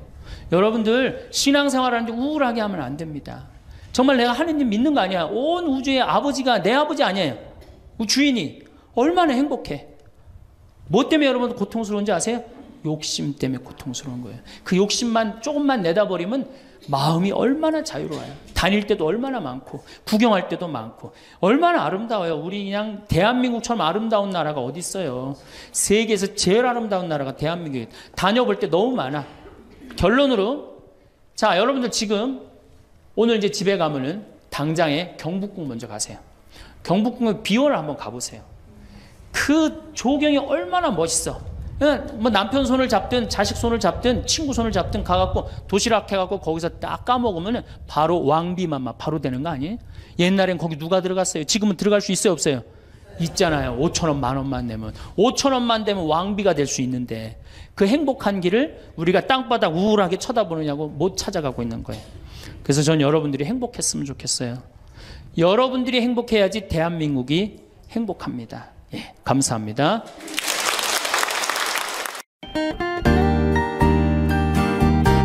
행복을 향한 나의 눈이 번쩍 지혜를 향한 나의 귀가 번쩍 세상을 향한 나의 마음을 활짝 열리게 해준 신부님의 토요특강. 참민수님, 우리 다볼사이버 성당 교우들 또 뭐 얼결에 걸려 들어갖고 제 강의를 듣는 분들 요즘 토요특강 시리즈로 반성. 우리가 인생을 살면서 반성을 해야 돼요. 반성이 없는 삶은 미래가 없어요. 역사도 과거를 돌아보지 않는 역사는 미래가 없다라는 신채호 선생님 말씀도 있지만은 우리 인생도 똑같아요. 우리가 인생을 반성을 해야 돼. 난 정말 잘 살아왔는가? 남편으로, 아내로 잘 살아왔는가? 아버지로, 자식으로 잘 살아왔는가? 또 직장인으로서 회사에서 잘 살고 있는가? 심지어 이건 좀 철학적인 얘기지만 난 한 인간으로 태어나서 정말로 인간답게 잘 살고 있는가? 이런 것에 대해서 반성할 필요가 있어요. 전혀 반성하지 않는 사람은 발전할 수 있는 기회를 잃어버리죠. 뭐 뒤집어 갖고 얘기해 갖고 나는 대통령으로서 잘 살고 있는가? 나는 국회의원으로서 잘 살고 있는가? 또 저희들은 난 정말 천주교 신부로서 잘 살고 있는가? 난 정말 하다못해 청소 일을 하는데 청소하는 사람으로서 잘 살고 있는가? 이런 것들을 한 번쯤 반성해 볼 필요가 있다는 거죠. 저 역시 천주교 신부로서 잘 살고 있는가? 많은 반성, 지난 코로나 시기 때 많은 반성을 했고, 제가 가장 약한 부분이 술이에요, 술. 그런데 정말 이제 2달 동안 술을 끊었습니다. 술을 끊으니까 너무 좋은 일이 있어요. 아침에 일어나는 게 즐겁고 하루가 생기가 있고, 술 먹을 때는 그냥 하루 종일 피곤에 쩔어 있는데 요즘은 몸에 생기가 나니까 머리가 팍팍 돌아가요. 그래서 그동안 책을 6권 썼었는데 한동안 책을 안 쓰고 있었는데 요즘은 이게 머리가 돌아가니까 원고를 쓰기 시작해요. 그러니까 참 그런 것들 반성이 필요한 것 같아요. 그리고 반성을 일단 내가 정말 신부로서 합당하게 살고 있는가? 아버지로서 합당하게 살고 있는가? 아내로서, 남편으로서 합당하게 살고 있는가에 대한 그 다음 요구는 성찰하는 거예요. 성찰. 스펙트럼을 갖고 있어야 되는 거죠. 삶의 스펙트럼을 갖고 있어야 돼. 그래서 내가 거기에 맞게끔 잘 살고 있는가? 그래서 내 개인적으로 성찰할 능력이 안 되면은 신앙생활에 귀의를 하든지 아니면은 무슨 좋은 강의를 듣든지 좋은 책을 듣든지 제일 좋은 거는 현인을 만나는 거죠. 철학자를 만나고 현인, 지혜로운 사람을 만나서 이야기를 듣는 거죠. 그런데 뭐 사실은 평범한 사람들이 현인을 만난다라는 게 쉬운 일이 아니에요. 그렇다면 요즘은 뭐 시대가 좋아지니까 유튜브 강의, 요즘 뭐 제 유튜브가 대한민국의 모든 분들이 거의 듣는 것 같아요. 제가 뭐 요즘 속초 강릉을 다니면은 식당 서비스하는 봉사자들도 알아보고 텔레비전 설치하는 기사님들도 저를 알아보고 뭐 거의 하루 종일 다 알아보는 것 같아요. 식당을 가도 전부 다 알아보는 분들이 많은 것 같아요. 그래서 제 강의 뭐 요 쇼츠 말고 제가 행복에 관련된 강의, 행복하십니까? 화가 나십니까? 그 다음에 외로우십니까?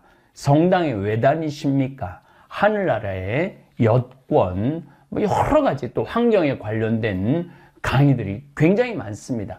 더욱이 또 제가 추천하고 싶은 강의는 성서 강의입니다. 제가 24강짜리 성서 강의도 있고 또 창세기서부터 출애굽기까지의 성서 강의도 있고 시편 강의도 있고 집회서 강의도 있습니다. 그런 것들을 보시면은 여러분들 성찰하는 데 도움이 될 거라는 생각이 들어요. 그리고 내가 잘못했다면, 그게 이제 내 잘못한 걸 알았다면은 용서를 구해야 돼. 남편한테 용서 구하고, 아내한테 용서를 구하고, 자식한테 용서를 구하고, 부모한테 용서를 구해야 됩니다. 또 저 같은 경우는 제가 그동안 뭐 술에 쩔어갖고 일을 못한 건 아니죠. 일을 못한 건 아닌데 제 개인의 단점을 들여다 볼 때 술은 저 개인의 영적 성숙에 많은 방해가 됐어요. 사실은 제 건강에도 많은 방해가 됐고, 저도 고해성사를 통해서 여러 번 고해를 했고, 이제 여러 번 고해를 한 결과 겨우 이제 2달 금주한 게 잘난 건 아니죠. 그러나 이게 1년, 2년, 3년 되기 위해서는 하느님께 용서를 청할 필요가 있죠. 용서를 이제 청하고 나면은 용서를 받았으면 그걸로 끝나서는 절대 안 됩니다. 용서로 끝나서는 안 되고 그 죄를 기어 갚기 위한 보속의 행위를 해야 됩니다. 자선의 행위를 하든지 아니면은 희생의 행위를 하든지 뭐 저처럼 또 아프리카를 가든지 뭔가 내가 내 죄를 그동안 잘못한 것을 기워 갚기 위한 보속이 필요합니다. 그래서 이번에 5월 19일 날도 제가 소아암 어린이 돕기 한강 서울 시민공원에서 그거를 한 35,000원 참가비를 하면은 그 참가비의 일부분이 소아암 아이들한테 간다고 그러더라고요. 제가 10km 걷기가 자신이 없어요. 사실은 관절염이 있기 때문에 10km 걸으면 다음날 못 걸을 수 있는 가능성이 굉장히 많습니다. 그럼에도 불구하고 신청하고 도전한 이유는 보속할 수 있는 기회를 얻기 위해서 그렇게 노력을 합니다. 자, 그렇다면 이제 제 오늘 강의 내용이에요. 오늘 그럼 이렇게 노력하는 부족한 인간, 이해할 수 없는 인간들이 잘 살아보겠다고 그렇게 용서를 구하고 보석을 구하고 자기 반성을 하는 인간을 이해해 줘야 돼요. 우리의 몫은 이해입니다. 남편이 용서를 청했는데, 아내가 용서를 청했는데, 부모가 용서를 청했는데, 자식이 용서를 청했는데 이해해 주지 않는다면, 용서해 주지 않는다면 그런 세상은 살아가기가 너무너무 각박한 거죠.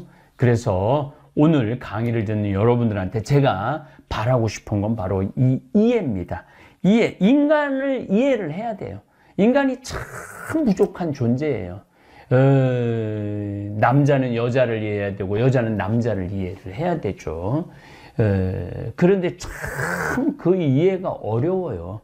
남자들 같은 경우 여자를 이해하는 거 너무 어려워요. 여자가 남자를 이해하는 거 너무 어려워요. 우리의 노력이 필요합니다. 그 다음에 삶을 이해를 해야 돼. 어떤 사람은 게으른 사람이 있고, 어떤 사람은 부지런한 사람이 있고, 어떤 사람은 욕심이 많은 사람이 있고, 어떤 사람은 때로 욕심이 없어서 주위 사람들을 괴롭히는 사람이 있어요. 보증 세워줘 갖고 좋아, 보증 서는 거. 그런데 그 보증빚을 떠안으면은 아내, 자식들이 그거를 떠안아야 되잖아요. 그래서 이런 것들을 다 삶을 이해한다라는 게 참 쉬운 일은 아니지만 그래도 인생을, 삶을 이해를 해야 돼요. 거기에 더 우주의 질서, 봄, 여름, 가을, 겨울, 지금 꽃이 정말로 예쁘게 피죠. 꽃이 왜 필까요? 꽃이 펴야지 열매를 맺어요. 열매를 맺어야지 수확을 합니다. 그래서 우리가 마냥 저 꽃들이 예쁘다. 제가 지난 주에 나주를 갔는데 백꽃이 끝도 없이 펴 있어요. 너무 아름답더라고요. 근데 우리가 단순하게 자, 백꽃이 예쁘다 이걸로 끝나면은 사실은 우주의 질서를 이해하는 게 떨어지는 거죠. 백꽃이 왜 펴요? 그 꽃이 떨어지고 난 다음에 그 뒤에 바로 배 열매가 맺어지는 거예요. 그러니까 꽃이 피지 않으면 열매가 맺어질 수가 없는 거죠. 만물이 그래, 만물이.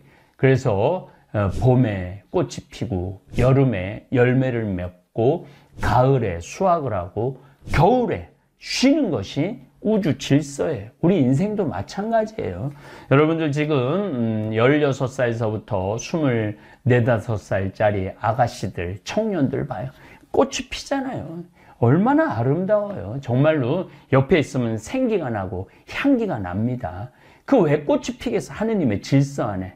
그런 매력을 통해서 사랑하는 사람을 만나고 사랑하는 사람을 통해서 또 자식이라는 열매를 맺고 그렇게 우주라는 질서는 이어지게 되어 있는 거죠. 이러한 우주 질서를 이해할 때 사람을 이해할 수 있고 잘못하고 실수하는 사람을 이해할 수 있는 거죠. 그래서 세상살이. 요즘 저는 4월 9일 날 지금 이걸 녹화를 하고 있어요. 내일 바로 선거입니다. 내일 선거예요. 강의는 토요일 날 나가겠지만 300명의 국회의원들이 뽑힙니다. 22대 국회. 이 국회라는 것은 사실은 국민들의 마음을 대변하는 사람들이에요. 예, 그리고 그 마음을 대변해주고 법을 세우는 기관이 국회입니다. 굉장히 중요하죠. 굉장히 중요한 선거를 앞두고 있고 이 강의를 들을 때 결과가 나올 겁니다. 떨어지는 국회의원도 있고 당선되는 국회의원들도 있겠죠. 근데 여기에 정말로 순수하게 국민들을 대변하고 좋은 법을 세우는 국회의원들이 당선되느냐? 권력욕, 명예욕, 재산욕 이런 것 때문에 국회의원에 도전하는 사람이 있느냐? 이거에 따라서도 나라의 운명이 좌우가 되기도 하죠. 그래서 내가 국회의원에 대한 이해도가 분명한 국민들이 좋은 국회의원을 뽑는 거죠. 그러기 위해선 그 국회의원이 정말 공약이 뭔지, 제가 이번에 사실은 어떤 공약에 관련된 국회의원을 뽑으라고 얘기를 하려고 그러다가 강의를 안 했어요. 왜냐하면은 너무너무 첨예해요. 그리고 국민들이 그런 거를 들을 수 있는 마음의 준비가 안 돼 있어요. 물론 저는 첫 번째 이런 국회의원을 오늘 이제 중간에 가다가 얘기는 하겠지만은 어떤 국회의원을 뽑는 1순위냐? 지구 환경 온난화에 대한 비전이 있는 국회의원을 뽑아야 돼요. 왜? 지구 환경 온난화에 대한 비전을 왜 뽑아야 되냐면 이건 경제에 영향을 미칩니다. 정치에 영향을 미칩니다. 심지어 지금 인구 절벽에도 영향을 미칩니다. 왜냐? 제가 20년 전에도 우리나라 국민의 200만 명이 불임이었어요. 애를 갖고 싶어도 애가 생기지 않는 경우가 너무 많아요. 이 인구 절벽이라는 이유가 단순히 애를 낳기 싫어서 애한테 교육적인 부담, 육아 이런 게 힘들어서 애를 안 낳는 경우도 있죠. 그러나 더 큰 근본적인 거는 애를 갖고 싶어도 애가 생기지 않는 경우가 너무 많아요. 이거는 먹을거리하고 연관성이 굉장히 많습니다. 초등학교, 중고등학교 때 인스턴트 음식 많이 먹고 랩에 쌓인 음식, 그 다음에 플라스틱에 쌓인 음식을 많이 먹으면은 아이들의 자궁에 문제가 생겨요. 남자아이들은 정자에 문제가 생기고 자궁이 건강하지 못하면 난자도 건강하지 않고 남자아이들은 보통 정자가 한 5억 마리 정도 건강하게 있어야 되는데 지금 3천만 마리 이하로 떨어져 버렸어요. 그러니까 이것도 사실은 환경 문제 때문이에요. 그러니까 이 환경의 비전을 갖고 있는 사람을 뽑아야만 우리나라 대한민국이 미래가 있는 거예요. 그런데 그런 거에 대한 욕하고 비난하고 헐뜯고 그야말로 막말로 대파, 그 다음에 10만 원 카드 쓴 거 이런 거 물론 조국 그분도 딸 하나 대학 불법으로 한 거 이게 사실은 큰 덩어리로 본다면은 이게 국가 국민을 미래를 좌지우지하는 그런 사람을 뽑을 기준은 아니라는 거죠. 그 기준점은 지금 지구온난화, 이상기후 여기에 파급되는 문제 많아요. 경제, 정치, 그 다음에 인구절벽. 더 기가 막힌 건 요즘 사과값, 백값 뛰죠? 이것도 다 뭐 때문에? 지구온난화 때문에 그래요. 이것 때문에. 그리고 앞으로는 지금은 과일이 정말 폭등을 하겠지만 앞으로는 밀, 콩, 쌀, 감자, 옥수수 이게 폭등을 하게 되면 여러분들 하다못해 식용유값까지 다 폭등을 하는 거예요. 이게 다 어디에서부터 발생되느냐? 지구온난화, 이상기후서부터 지금 어제 그러니까 4월 8일이죠. 남극의 기후가 38.5도가 올랐다고 그래. 남극이 38.5도. 이거는 이제 우리는 지구 멸망이 아니고 인류 멸망. 이거 지구 멸망하고 인류, 지금 이에 관련된 제가 표현을 쓰지만은 지구 멸망하고 인류 멸망하고는 너무너무 다른 거예요. 지구는 멸망하지 않아요. 인류가 멸망하는 거죠. 인간이 여기서 지구에서 사라지는 거지 지구는 그대로 있을 거예요. 지구는 또 다른 체인지를 하겠죠. 바꾸겠죠. 뭐 개미하고 하든지 벌하고 하든지 무슨 야생 동물하고 하든지 이 지구는 또 다른 모양으로 바뀌어 가겠죠. 그러나 인류는 멸망의 목전에 와 있어요. 그러니까 이 국회의원들이 지금 22대 국회의원들이 가장 중요한 시기에 국회의원이 되는 거죠. 왜? 2020 오늘 4년인데 4년, 5년, 6년, 7년까지 하거든요. 2030년이면 끝난다는 거예요. 그러니까 가장 중요한 시기에 내가 국회의원을 뽑는 기준점이 뭐가 돼야 되느냐? 이 지구온난화. 사실은 이건 제 얘기가 아니고 유럽의 국회의원들은 공약의 50%가 지구온난화 이상 기후예요.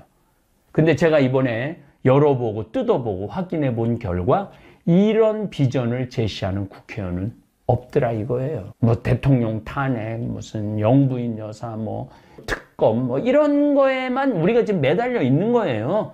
그리고 뭐 의사, 뭐 증원, 뭐 의대 증원 이거에 지금 온 나라가 빠져갖고 큰 덩어리를 이해하지 못하는 거예요. 이해하지 못하고 있어요.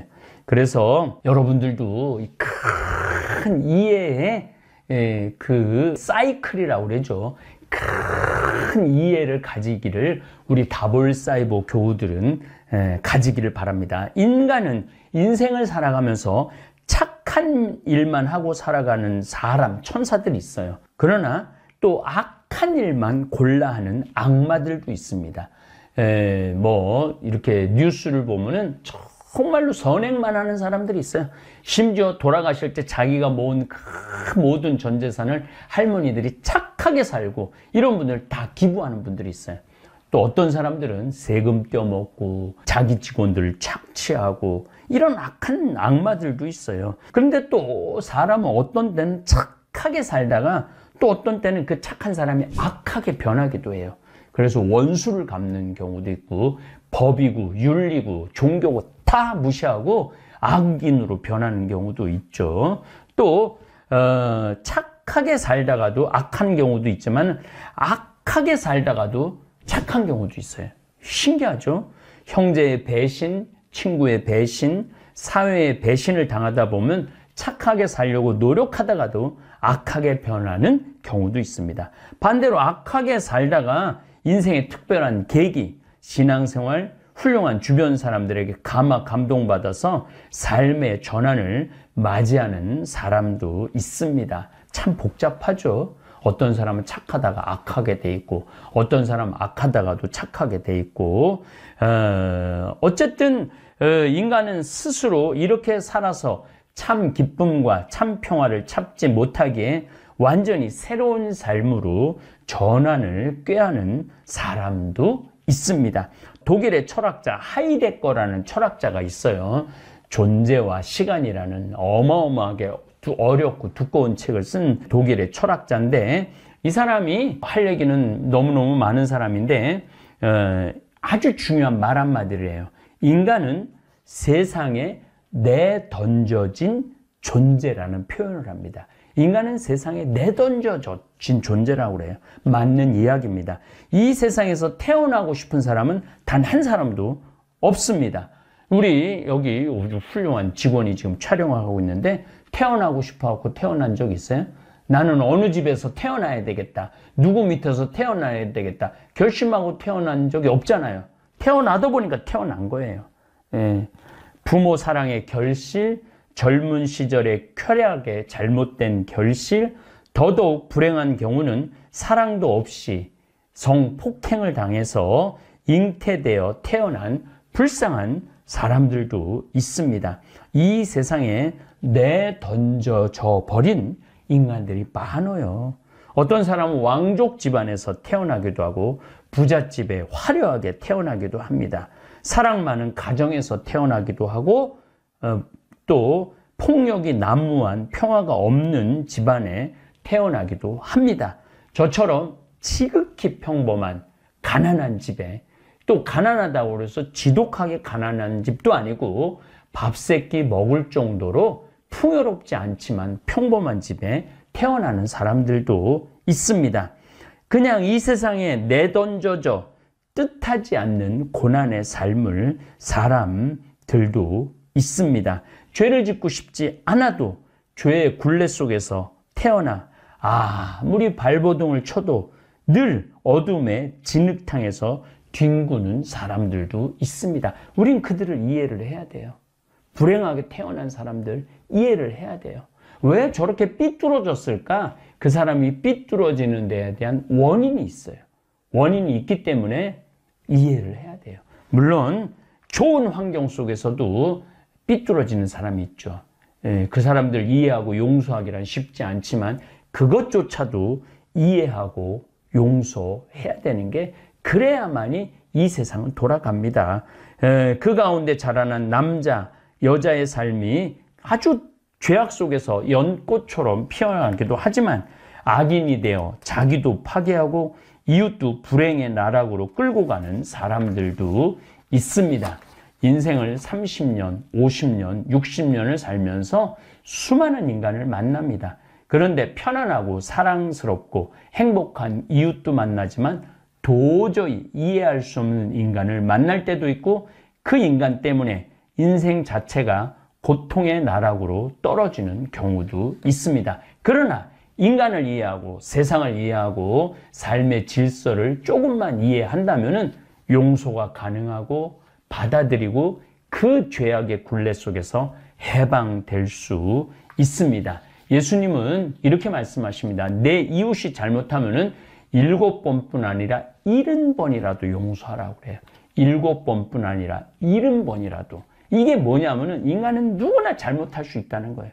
누구나 잘못할 수 있기 때문에 우리가 용서할 수 있는 자격이 있는 사람은 용서해야 된다는 얘기예요.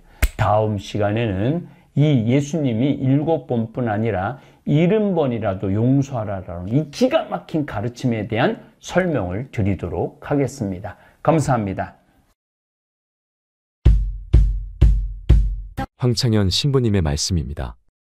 당신은 유정란인가요? 무정란인가요? 달걀에는 유정란과 무정란이 있습니다.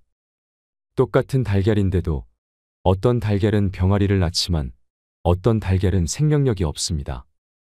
사람도 마찬가지입니다. 똑같이 인생을 사는데 매일 불평불만이나 늘어놓으며 죽겠다고 말하는 사람이 있는가 하면 행복하고 감사해서 사는 게 즐겁다고 말하는 사람이 있습니다. 유정란과 무정란은 구별이 어렵지만 제게는 한눈에 알아보는 방법이 있습니다. 첫째, 웃느냐 웃지 않느냐를 보면 됩니다. 친구들끼리 모여 함께 즐겁게 웃고 수다 떠는 가운데서도 언제나 딱 한 사람만 인상을 쓰고 있다면 이 사람은 무정란의 인생을 살아갈 확률이 높습니다. 이런 사람은 밥을 먹어도 누구와 대화를 나눠도 도대체 즐겁지가 않습니다. 상대방을 무시해서 웃지 않는 게 아닙니다. 머릿속이 온통 근심, 걱정으로 가득해서 웃음을 잃어버린 것입니다. 근심이 쌓이면 웃을 수가 없습니다. 사람들이 걱정하는 일 중에 96%는 일어나지도 않을 뿐더러 자기 힘으로 도저히 해결할 수도 없는 것이랍니다. 컴퓨터 게임에 미친 아들에게 일도 안 하고 밤낮 게임만 하니 이렇게 살 바에 차라리 너 죽고 나 죽자 하고 말한다 해서 게임에 빠져있는 자식이 그날부터 당장 게임을 그만두고 일자리를 찾아 나서지 않습니다. 사실 게임 중독은 하루아침에 걸리는 게 아닙니다. 부모가 공부만 외치며 삶의 기쁨이나 흥미를 빼앗아 버렸기 때문에 그나마 컴퓨터 게임에 마음을 붙이는 겁니다. 엄마도 웃음을 잃어버리고 자식도 사는 게 기쁘지 않으니 이런 집은 무정란 집입니다. 엄마부터 기쁘게 살면서 매일 반짝반짝 웃는다면 집안 분위기는 확 달라질 것입니다. 웃음은 기적을 일으키는 묘약입니다. 평창 생태마을을 찾는 어머니들과 할머니들은 저와 사진을 찍고 싶어 하십니다. 스마트폰으로 사진을 찍고 확인을 하시는데 대부분 이렇게 말씀하십니다. 신부님은 잘생기게 나왔는데 우리는 실물보다 못생기게 나왔어요.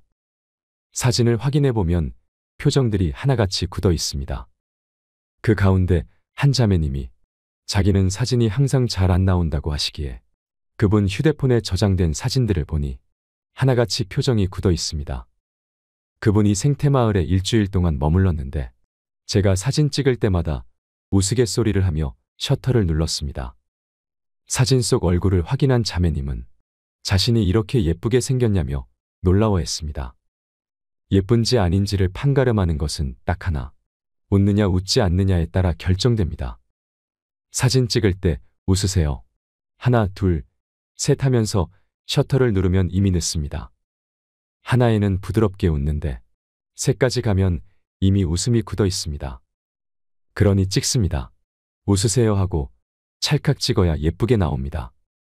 저는 성당뿐 아니라 개신교회, 사찰, 관공서, 대학, 심지어 이역만리 아프리카, 유럽, 브라질, 아르헨티나에까지 가서 알지 못하는 사람들에게 강의를 합니다.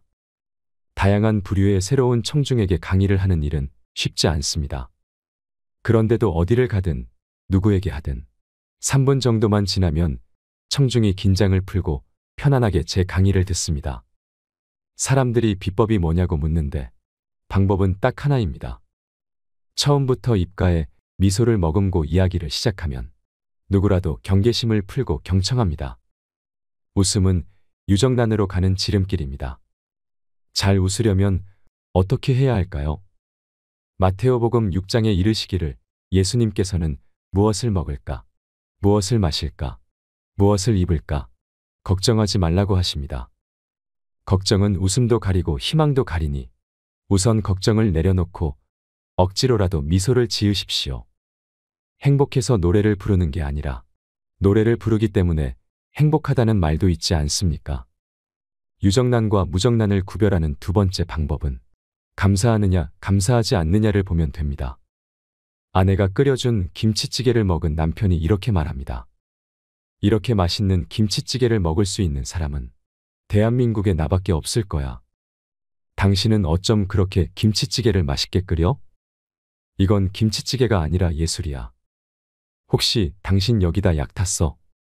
이렇게 환하게 웃으며 칭찬을 줄줄이 늘어놓으면 아내는 남편의 기대에 부응하기 위해 예술작품 만들듯이 요리를 하게 됩니다.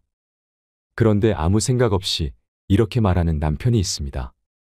당신 30년 동안 김치찌개를 끓였으면서 이렇게밖에 못해. 지지리도 솜씨가 없네. 너무 짜서 도저히 밥을 못 먹겠으니 김이나 갖고 와.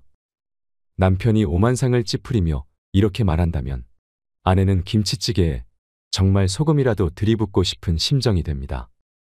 말 한마디에 천냥 빚을 갚는다는데 이런 사람들은 한마디 뱉을 때마다 남의 속을 뒤집어 놓으니 질이 무척 안 좋은 무정란입니다. 미국 애리조나에 갔을 때 일입니다.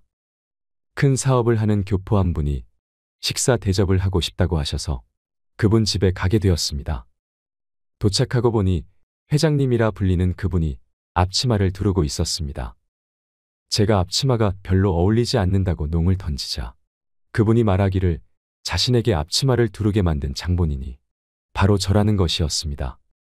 무슨 뜻이냐고 묻자 그가 이렇게 대답했습니다.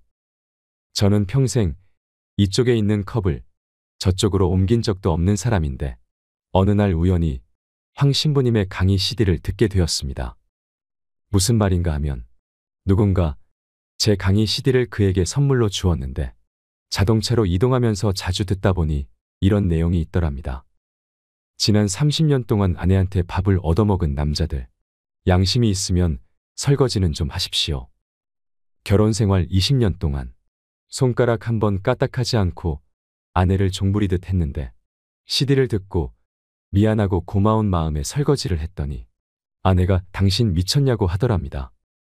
괜히 2번 설거지해서 더 귀찮게 하지 말고 그만둬요. 아내가 이렇게 핀잔을 주는데도 남편은 꿋꿋하게 설거지를 마쳤습니다. 왜냐하면 제가 강의에서 아내한테 무슨 소리를 들어도 계속하라고 했기 때문입니다. 그날 설거지를 마치고 외출한 남편에게 아내가 이런 문자 메시지를 보냈습니다. 여보, 당신이 끝낸 설거지를 역시 다시 하고 있어요. 하지만 20년 결혼 생활에 오늘처럼 행복한 날은 없었어요. 당신이 나를 위해 설거지를 한 것 자체가 너무 행복해요. 감사합니다. 사랑합니다. 남편은 가슴 깊은 곳에서 뜨거운 사랑이 피어올랐답니다. 결혼 생활 동안 아내가 이렇게 밝게 웃는 모습은 처음이었다고 합니다. 그 뒤 부부는 신혼 때보다 더 알콩달콩 행복하게 산다며 제게 감사를 표했습니다. 진짜 행복은 돈을 많이 벌고 좋은 차를 타는 게 아니고 아내의 웃음이나 아이들의 제잘거림에 있다면서 지금 자신은 그런 환경에 살고 있으니 참으로 행복하다고 했습니다. 세상은 감사해야 할 일이 천지지만 제일 먼저 자기 삶을 사랑하고 감사해야 합니다. 그분은 이러한 삶을 살고 있으니 유정란이 분명합니다. 가까운 곳에 진짜 행복이 기다리고 있다. 유정란과 무정란을 구별하는 세 번째 방법은 감동하느냐, 감동하지 않느냐의 차이입니다. 미국 서부지방에 있는 유타주를 일주일 동안 여행할 기회가 있었습니다. 이 지역은 브라이스 캐니언, 그랜드 캐니언, 델리컷 아치 같은 수많은 협곡과 고원지대가 있는 곳으로 미국에서 가장 인기가 있는 관광지입니다. 이 여행을 주도한 사람은 74세 된 마틸다라는 분인데 세탁소를 운영하고 있습니다. 부자는 아니지만 돈만 생기면 여행을 가는 인생 자체를 즐겁게 살고 있는 사람입니다. 이분이 저와 함께 미국 요세미티 국립공원에 간 적이 있는데 제가 거기서 너무 행복해하니까 유타 지역 일대를 돌아보는 여행을 다시 준비했던 것입니다. 마틸다는 저에게 좀 더 멋진 곳을 보여주는 완벽한 여행을 준비하기 위해 3,000km나 되는 거리를 오가며 3차례나 사전 답사를 했다고 합니다. 이 정도면 서울에서 부산까지를 7번이나 왔다 갔다 한 거리이니 그분의 정성이 대단함을 느꼈습니다. 그래서인지 마틸다는 멋진 경치가 내려다 보이는 곳에 가도 경치는 안 보고 저만 쳐다봤습니다. 본인은 이미 많이 봐서 더 감동할 게 없으니 저의 감동이 궁금했던 것입니다. 저는 몇 년 전에 위암 수술을 받은 뒤로 매일매일 감사와 감동 속에 살아갑니다. 가을의 단풍을 보면 올해도 예쁜 단풍을 한 번 더 보게 해주셔서 감사합니다 하고 기도하고 밤하늘의 별을 보면 저 아름다운 별을 다시 보게 해주셔서 감사합니다 하고 기도합니다. 제가 이렇게 감동이 기본인 사람인데 세계 최고의 협곡이라는 그랜드 캐니언이 한눈에 내려다 보이는 곳에 섰으니 어땠을까요? 가는 곳마다 이렇게 외쳤습니다. 오 마이 갓. 여기 죽인다. 너무 멋있다. 정말 좋다. 제가 이렇게 엄청나게 감동했기에 나중에 함께했던 일행 모두가 참 즐거운 여행이었다고 털어놓았습니다. 여행은 어디를 가느냐보다 누구랑 같이 가느냐가 중요합니다. 만약 제가 아무 생각 없이 델리컷 아치에 가서 에이, 우리나라 설악산에 있는 울산바위만 못하네 하고 무심코 말해버렸다면 마틸다는 다리에 기운이 풀렸을 것입니다. 친구들하고 경치 좋은 곳을 갔는데 꼭 이렇게 말해서 초를 치는 무정란이 있습니다. 뭐 한다고 땀 흘리며 여기까지 와. 힘들게. 감동할 줄 모르는 사람과 함께하면 그의 메마른 감정에 오염될 우려가 있으니 가급적 멀리해야 합니다. 유정란이냐 무정란이냐 구별하는 네 번째 방법은 나누느냐 나누지 않느냐입니다. 저는 2013년부터 아프리카 잠비아 봉사활동을 시작했습니다. 말이 봉사활동이지 그곳에서 제가 할 수 있는 일은 별로 없었습니다. 그래서 제가 세례준 치과의사 선생님께 잠비아에는 치통으로 고생하는 사람은 많은데 치과병원이 없으니 함께 가자고 제안을 했습니다. 그랬더니 그가 난감한 표정으로 며칠 걸리냐고 물었습니다. 그래서 가는데 이틀, 오는데 이틀 걸리니 적어도 보름 정도는 계획을 잡아야 한다고 했더니 병원 문을 그렇게 오래 닫아두는 건 부담이 된다며 거절했습니다. 그러면서 의사 선생님은 좀 미안했던지 대신 2천만 원을 봉헌할 테니 잠비아 사람들을 도와주고 오라고 했습니다. 그 말을 듣고 제가 치과의사 선생님의 눈을 똑바로 쳐다보며 말했습니다. 선생님은 돈도 봉헌하고 나랑 같이 잠비아도 가야 돼. 결국 호주 멜버른 강의에서 만난 치과의사와 인천에서 일하는 또 다른 선생님까지 세 분이 봉사단을 꾸리게 되었습니다. 잠비아에서 의사 선생님들이 뽑아낸 썩은 치아를 보니 한국인들 치아보다 1배 반이 길었습니다. 잠비아 사람들의 치아가 그렇게 크다 보니 썩어도 뿌리가 깊어 빼지를 못하고 고통 속에 있는 사람들이 너무 많습니다. 한국 치과 의사가 썩은 치아를 빼주고 치료도 그냥 해준다는 소문이 나자 10시간 거리에 있는 사람들이 트럭을 타고 밤새 달려와 진료소 앞에 줄을 지어 기다렸습니다. 2015년 7월 22일 잠비아 대통령을 만나기 위해 봉사단이 활동하는 무프리나라는 곳에서 수도 루사카까지 10시간 동안 승합차를 탄 적이 있습니다. 창문 사이로 들어오는 바람이 얼마나 차가운지 이마를 정확하게 절반으로 가를 듯한 통증을 느꼈는데 그분들은 덮개도 없는 트럭을 타고 10시간을 달려온 것입니다. 그들의 절실함의 마음이 너무 아프고 정말 사명을 다해 도움을 줘야겠다는 생각이 절실해졌습니다. 사람들은 제가 아프리카 중부에 있는 잠비아에 간다니까 너무 덥지 않느냐며 걱정을 합니다. 잠비아는 7월이 겨울입니다. 낮은 좀 덥지만 밤에는 완전한 겨울 날씨입니다. 아침 저녁으로 밖에 나가보면 털옷에 점퍼를 입은 사람도 많습니다. 소문을 듣고 환자들이 너무 많이 찾아왔습니다. 함께 간 세 분의 의사 선생님들은 컵라면으로 허기를 때우며 식사 시간에도 밀려오는 환자를 치료했습니다. 저녁에 파김치가 된 선생님들이 대화를 나누는데 돈만 봉헌하겠다던 선생님이 활짝 웃으며 말했습니다. 저는 의사로 20년을 살았지만 지금처럼 기뻤던 적이 별로 없었어요. 돈은 많이 벌었는지 모르지만 항상 환자하고 신경전을 벌여야 하는 게 너무 힘들었어요. 그러다 보니 일에 너무 지쳐서 사는 재미도 없었는데 여기 와서 아픈 사람을 도와주니 힘들게 공부해서 치과의사 된 보람을 느끼네요. 사람은 자기 재능을 나눌 때 빛이 납니다. 잠비아에 있는 농장으로 봉사활동을 간 대학생들도 그랬습니다. 한 달 동안 10만 평이나 되는 농토를 가꿔주고 닭장을 지어주는 일을 하면서 난생 처음 진짜 보람이 무엇인지 알았다고 말했습니다. 봉사활동을 다녀온 뒤에 자녀들의 삶이 바뀌었다며 부모님들이 감사의 인사를 전하기도 했습니다. 책상에 앉아 대기업에 들어가기 위해 공부하는 것보다 아프리카에 가서 맨흙바닥에서 살아가는 원주민들의 삶을 들여다보면 세상을 바라보는 눈이 달라집니다. 삶을 대하는 자세도 달라지고 과연 어떻게 사는 것이 보람된 삶인지 깊이 생각하게 됩니다. 봉사활동을 하는 대학생들에게 밥을 해주기 위해 따라간 60대 아주머니들은 한 달 동안 봉사하고 돌아와서 인생에서 가장 찬란한 순간이었다며 감사하다는 말을 거듭했습니다. 이분들 역시 유정란이 분명합니다.